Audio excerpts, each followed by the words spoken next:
There's Trevor. Everybody's getting a break,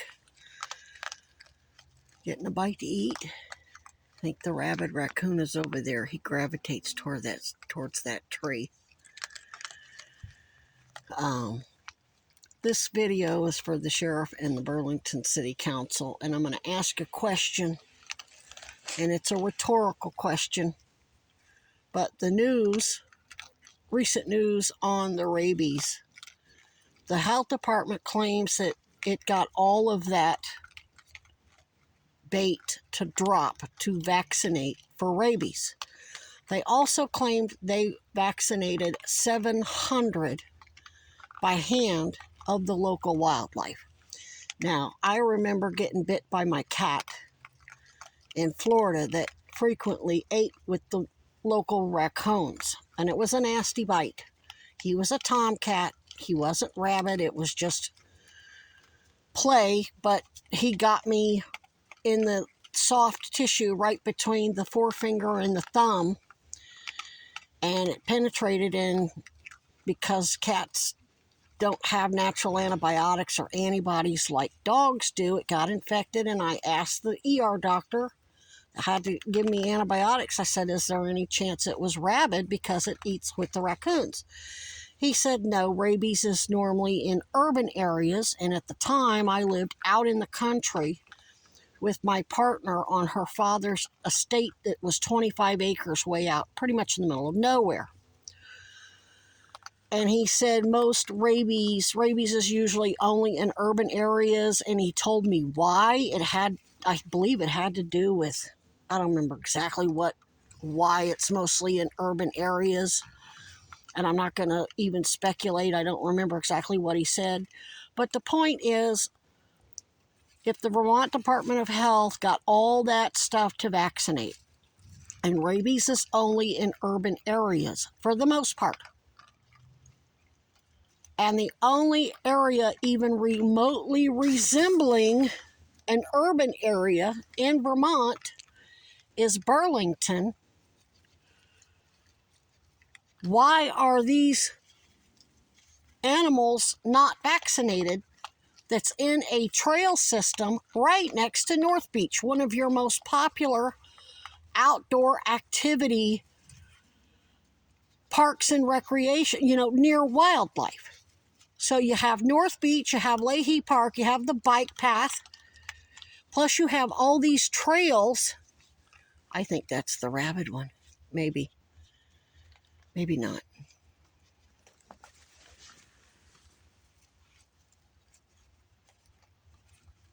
No, he would have already attacked somebody. The rabid one doesn't get hungry and sniff for food like that.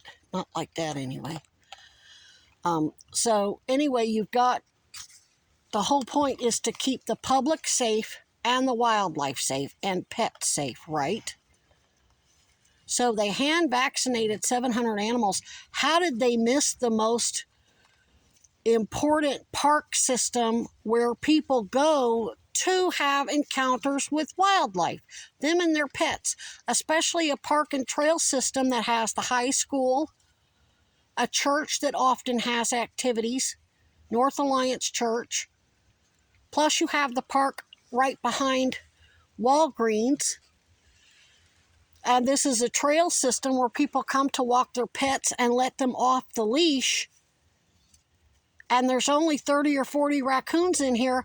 How in the hell did they not get these animals vaccinated, either with the bait drop or by hand, in the area where there's the biggest risk of humans or pets coming in contact with wildlife and rabies vectors? Now, that's a rhetorical question. When I called the rabies hotline, oh, well, she said, oh, I could put you in touch with the rabies rehabbers. I said, I have their numbers. They're not returning phone calls. And then she made excuses. Oh, well, if they're full. I said, they can only take babies that are up to a certain age. Once the babies are past that age, they can't take them anyway. They didn't even bother to find out what age the animal was. They didn't bother to give me any resources. They didn't even bother to give me your fucking number. I got the rabies hotline number by looking it up. Oh, well, they're making excuses for them. She didn't tell me anything. She didn't certainly offer to come out here and do a bait drop.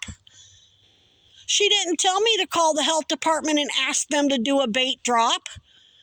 She didn't mention anything about them doing. I knew it was possible to vaccinate for rabies, but she didn't give me any information.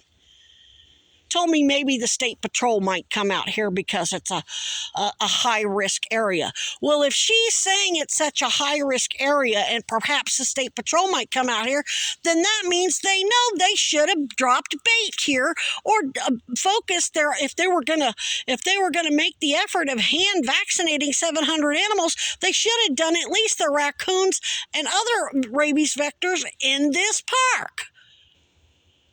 It's not like there's that many. And now I'm saying why. They wanted this. Here's the thing. She said she basically got recorded making a bunch of excuses and then asked me once the animal died to please call that hotline so they could come collect the body because they're doing a study.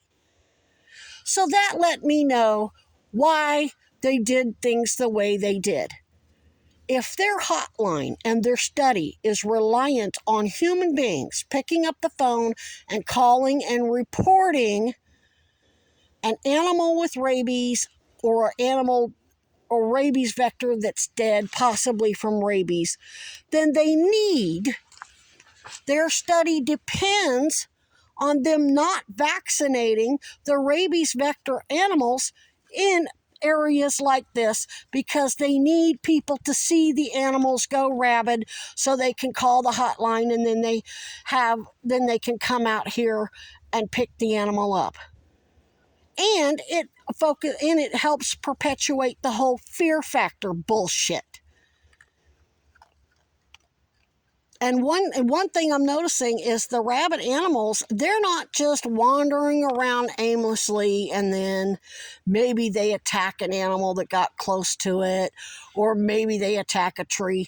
They're hunting their other raccoon family members down, chasing them up a big tree that fell over. I mean, it's on its side, but because it's the base of it is on the rock formation over there, it's still 20 feet in the air. Chased an animal up that tree, got in a fight, attacked it in the tree, and then they both fell out of the tree. This animal has spent the past 3 hours hunting down other raccoons to attack. That doesn't sound like normal rabies behavior. Normal rabies, they're very lethargic. They have a bad gait. They can barely walk. They're salivating. They're not. But what I'm seeing is these animals are as quick and fast, if not faster, than the healthy ones, and then they chase them down all night, screaming and yelling. And of course, the ones getting attacked are you sweet baby. Look at this sweet baby. He's so exhausted. And then they attacked the other ones, and that's how it got it, because it was attacked by the one that I called in on, and it takes weeks for it to get to that point where they're attacking everybody. Why the fuck haven't they gotten out here and vaccinated the other animals and gotten them help? Because they're doing a study. So what I'm saying is you need to open an investigation into who at the Department of Health might be getting a mercy. Usually studies like that, I remember reading articles where Cuomo had given a big bunch of money to Pfizer to do some study on some cancer or whatever it was. I mean, we're talking over $1 billion in grants. I don't know that University of Vermont and this little state would get that much, but even half that much is a lot of money in a grant to do a study. And then what the fuck are they doing with the results? Are they doing the same thing with it that they did with SARS-CoV-2? Putting cleavage sites in it, or some other shit to make it alter behavior or some shit? They're damn sure not trying to stop the spread. They're damn sure not looking out for the interest of the public, the pets, or maybe they own stock in Big Pharma and they want people taking their pets to the vet to get treated for rabies, or they want people getting treated for rabies. Even if you don't get bitten, apparently they still treat you for exposure. I read an article where a lady took in a sick raccoon, and everybody that was in her apartment got treated for rabies exposure, even though none of them got bit. So what the fuck is that about? So they're doing all this fear-mongering. I mean, if they're lying about cancer, and they're lying about addicts.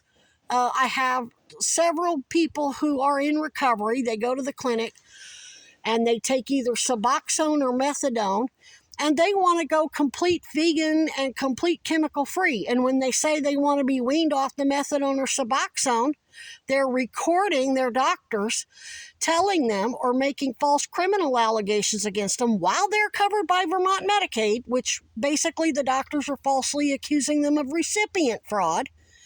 Oh, you just want to relapse into active addiction, which is stupid as fuck, because I've got plenty of other friends that are on Methadone or Suboxone and they're in active addiction and they test positive for some shit regularly.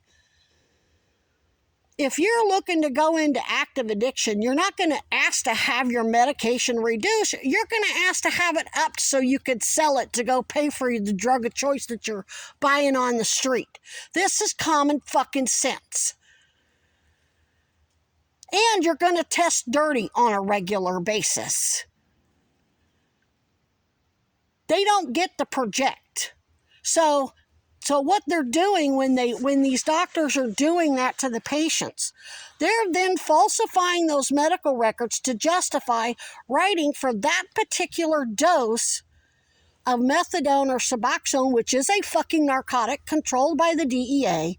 And number two, they're doing it to justify keeping them at that dose, which the DEA drug diversion supervisor told me is drug diversion by the doctors. They're not treating my cancer and keeping me in pain and continually writing for narcotics. Whether they use the right diagnosis or not is drug diversion by the doctors. But then they're actually accusing the patients in recovery of wanting of DEA. Oh, you're going to go into accusing them of wanting to go, buy illicit, drugs. It's a criminal allegation. I don't know the exact terms it would fall under, but it's not really malingering because the patient isn't asking for more drugs under false pretenses. They're asking for less so they can get off of it. And the doctors are accusing them of just wanting to go out and go on to street drugs, which being on Suboxone or Methadone doesn't stop that. When they want to use their heroin or their meth, they just don't take their Suboxone or Methadone. So it doesn't block the effects of the other drug. So that right there don't even make sense. So if they're lying, if they're torturing humans, they're torturing little children to death in oncology wards every day while stealing their family's shit and bilking their Medicaid. What do you think they're going to do to these little furry animals that they've demonized as rabies vectors and everything else?